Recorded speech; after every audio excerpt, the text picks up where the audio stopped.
আজ আমি বানাচ্ছি অনুষ্ঠান বাড়ির মতো নিরামিষ মুগের ডাল। এর জন্য প্রথমেই একটা কড়াইতে মুগ ডালগুলোকে হালকা ভেজে ধুয়ে প্রেসার কুকারে জল দিয়ে পরিমাণ মতো একটু নুন দিয়ে দুটো সিটি মেরে নিয়েছি। এবার একটা কড়াইতে সর্ষের তেল গরম করে তাতে দিয়েছি একটা তেজপাতা, একটা শুকনো লঙ্কা, 1 ইঞ্চির মতো একটা দারচিনি স্টিক, আর দিয়েছি ফাটানো কয়েকটা এলাচ আর লবঙ্গ, 1 চামচ জিরে দিয়ে ফোড়নটা যখন ভালোভাবে সুগন্ধ বেরোচ্ছে তখন তাতে দিয়ে দিয়েছি একটু কড়াইশুঁটি, দিয়ে হালকা হাতে কড়াইশুঁটিটা নেড়ে চেড়ে নিয়েছি। এবার তাতে দিয়ে দিয়েছি একটু নুন, দিয়ে আর একটু নেড়ে চেড়ে কাজু কিশমিশগুলো দিয়ে দিয়েছি।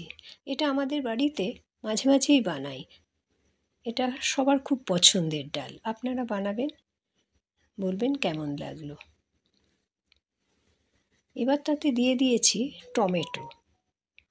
টমেটোটা দিয়ে দুটো বড় টমেটো দিয়ে দিয়েছি, দিয়ে ভালো করে নেড়ে নিয়েছি। টমেটোটা খুব একটা গলাবো না আমি, যাতে একটু লাল সবুজ ডালের মধ্যে দেখা যায়, দেখতেও ভালো লাগবে। এবার দিয়ে দিয়েছি একটু হলুদ, দিয়ে পরিমাণ মতো আদা দিয়েছি। আদাটা একটু বেশি লাগবে, আমি 2 চামচ আদা দিয়েছি। আদাটা দিয়ে নেড়ে চেড়ে নিতে হবে। আর আদাটা অনেকে নামানোর আগেও দেন, আমি এখন দিয়েছি। দিয়ে ভালো মতো নেড়ে চেড়ে এবার মুগ ডালটা দিয়ে দিয়েছি, দিয়ে নেড়ে চেড়ে নিয়েছি। আর যেটুকু মুগ ডাল ছিল প্রেসার কুকারে সেটাও কাচিয়ে দিয়েছি এবার একটু গরম জল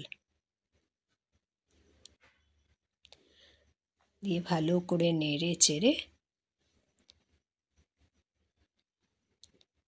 তাতে দিয়েছি একটু নুন